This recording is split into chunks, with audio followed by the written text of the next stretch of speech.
và nói khăn tông nile mà chal na in nang leke nộp là đa cái banga ein lundan part over hin thum lam gama chon dan khan dan ho jong hin na sata in inam sung le ho bung so ba hin mun lien ta alu man ta ne và san in he hol an say thei ding in nidang lai ipu ipa teo man cha dan tumging the la kai dan ho chom chom ho hi amang che che in tu ni in thum lam gama la kai dan ai lawa la tumging the za chom chom ho hin mun lien ta anei ta ne hi chu asia ti na ese nau hi pon hen la khang ki khial dan pa khan to ma chal na ji a hin kho ki khial na pa chu ese do no mo hi he che thu do ta ki he che thu mun ta ki zu ya ese do no mo chu pham ti a la ho bung ki khop khom na ho in mun ho a hi itobang music hi manchah pha ham ti pa hi ki do na hi in he ade in khang upajap ho la tu lai khang tha ho ki ka a tumging theile la kai dan jan chum chom ho a lungyal ke ba lo na jong hi mun len ta a umin a he wa san an khang upajap ho chun langui ho cho adei sa uvin tu lai khang tha ho hin music tumging thei chom chom mangcha a cho na thei chana sa a ho in muna zapila sa ding hi ti hi am ho thanom na le am ho lungyal hai to na hi itobang music chu ho in muna hi iman sa wa pathin lunglai na hi de ham ti pa hi don but nai pi masang ovin bible thumun chom choma ko na music ki mandan kimin pha na hi lawa la umdan pa hi chomcha ina sei khom devin ikidei sa ovin he kitip na luilam chu event na hi le israel te ke hello a chen khom pi mesopotamia mi te babylonian mi te Canaan mi te ai lawal Egypt mi te zeng jong chun amahon adei sa chu aman cha thei chu music tumging thei chom chom hi anenei tawit he chuta banga chun kitip na lui adia genesis bungli sung chu isima hi le jubang kitipa chu semjang sai thim go sem mu thiam ho hung kon do na pa a hi ti pa jong hi isim da obin he achutia le music kitipa hi tu lai khanga ineu to anaki to hi jong le khang lui lai ya pa na hi ananei sau a hi ta in he David hin kho hi va na le achan chin thu isima le athip na khat chu ipham tal ama hi semjang sai theme music theme lasim theme a hi ti pa jong hi akimu in he hi first samuel bung som le gup cha som ni le khat lam chu isima hi le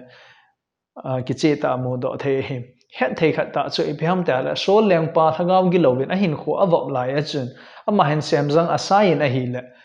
hi chi thagaw gi lo chun sol hin khwa ko na chun adal ha ti hi mu do the he chuki zong la david hin khu a alasim ho le alacheng ho hi het thei ta ding in sam le khabu sunga hin ha ta en mun len ta ane in he hi cho hi iwat na hi le tu lai khang tha tian rong la kai chom chom isip naw ai la chom chom i phu na wa hin i bol na wa hin mancha phata in apang in he la ki ti hi thase ni wangse ni kho ke pa ni kho a khan tum ne lo he la he phat zo se mun zo se a hi la ki ti hin mun len ta thanei ta a hi ti pa zong he imu da o hi in he ke tep na tha lam chu ibat na hi le luksut ke pa na tho pha bung khat lam chu isima hi le jesu christa ahung pe na dinga chun mary in analam dot na chu ipe analam dot ham tia la chenga hi analam dot a hi chu bong a chun tuilu sa zon hung pe na dinga zong chun elizabeth in analam dot dan ju jesu christa anakilam dot na banga chun ama in la in analam dot ne thi pa zong hi mo do thei hi Paul le khathot mun som som ho isima hil ade in 1 Corinthians bung som le le chang som la nga sung FSC bung nga chang som le ge som la ko Colossae bung thum chang som le gop sung ho hi isima hil hi chi thumun ho hi masang lai ho bung masa ho in la a anene u khat a hi in he Revelation bung nga sung jong isima hele upa som ni le li ho chun la tha asa ove ti thumun hi akimu in he isei no mo chu pham te la khang lui la ya pat na hin tu khang tha chen ge hin la ki ti hi thanei ta mun len ta alo in he la ki ti jong hi amo an ne o hin itabang music anaman so ham ti chu het zo zai a hi po in ka het khat alo le het diu khat chu i pham te a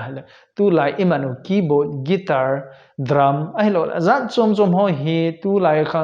khan to na le chi na thip na wanga ki sem do be hi in chu lai khanga aman dan ho wang chu a chom zap hi te ding hi ti zong hi sei do no ovin he ai pi chu hitale khanga hi music ki ti hi mi zo sin anei zo ke zat le nam kim zo se hen ama man cha thei che in music hi anei ve ti hi mu do the he a hi le ikido no mu chu ho bung sung mi pi ke khop khom namun a hi lawa le pathian hlai namun ho a he itobang music hi iman cha thei diu ham ti pa hi ikido no mo hi in he satanic music ki ti hi a umpo ne he a hin la sem ti la ko na hi pathian hin iza kai zo se a hin sem hi in thil pha jong him hem te chon se na je a he satan lo pi na dinga ki mang cha the a he nidang lai in Africa gama lakai dan ho ai lawa la western culture hip hop ai lawa la pop song rap song kiti ho hi ho bung kon khat ai lawa la college bible college kon khat na hin man cha ding in anaza da ovin he azi su am ho hitabang music lakai dan ho hi mi gam pathin hello ho gama ko na hung kon do hi tin anasai ovin ha ta in anado dal ovin he a hin na tu khangin chi na thip na ahung ki be zamin het na lama pi hlen na hin nei phat of hin chuchulai anado dal ho bung ai lo college so jong hin tu khangin amho music man cha bang chu imang cha ovin amhon aman cha guitar keyboard drum so chu imang cha wen tun worship music itita vin he a ke kal na chu isei do no we hin jutia le music kitimonga chu asi a hi pu in nang la ken itilam dola iman cha diu ham ti pa zo hi thupi a hi ho bung ki khop khom namun pathian ho khom namun a hi tinga hala hi chi music chamang u hitin hitin mang u te ta ki boina ding chu a hi pu in a hin la pathian thun a sei ma banga chu na bol na to zo seu chu pathian lo pi na ding in bolun ati banga chun music hi han lang ila sau han la i khong be dan hon i to dan i chon dan u zo se chu pathian lung lai na la pathian lo pi na de he ding a he wat sa nan ching thei ta a hin ikilan o ngai en he ka sei nom je pham tia he la zapi ki khop khom na ahung hi ting le khang lui lai za bho chun langoi ta chu de yu bin tin khang tha ho chun langoi sang la chu mancha chom mangcha la ki sa ho chu thano pi deu a he hechite ni ki ka la so hung hi tinga he le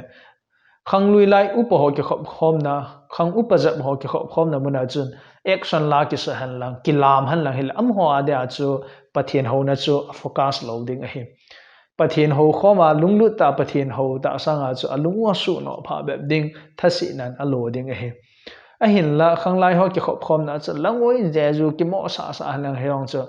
a khang to ki to a chu a san thei lo deu he ya chu amun la azang to ki to a he thil hi than ka ding a ume ti zong hi sei do no me he la kai dan mong hi asi a hi po in a kai dan pa chu hoilan muna iti iman cha wa iti lam dola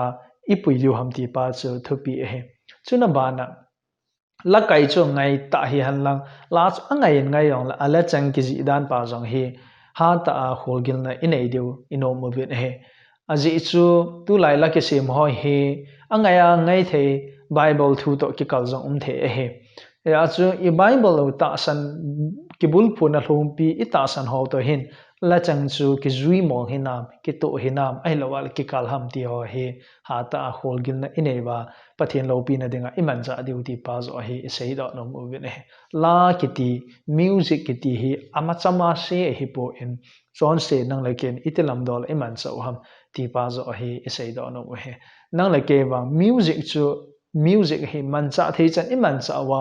mi pi lung boy na ding mi pi lung suno pha lo ding a hi po wa la itaba music hi zong iman cha theu hi rap song hi han lang pop culture hi pop song hi han lang a helwa la heavy instrument e pi chu hi zong la mi pi ki khop khom na hi ting la mi pi chan lung lu ta pathian a ho thei na ding a hi phana mi pi lung chu ala mang lo he la mi pi lung chu asu no pha lawa ke tup cha pathian a ho thei na ding ala he chu a pha pen adi pen hi ding a hi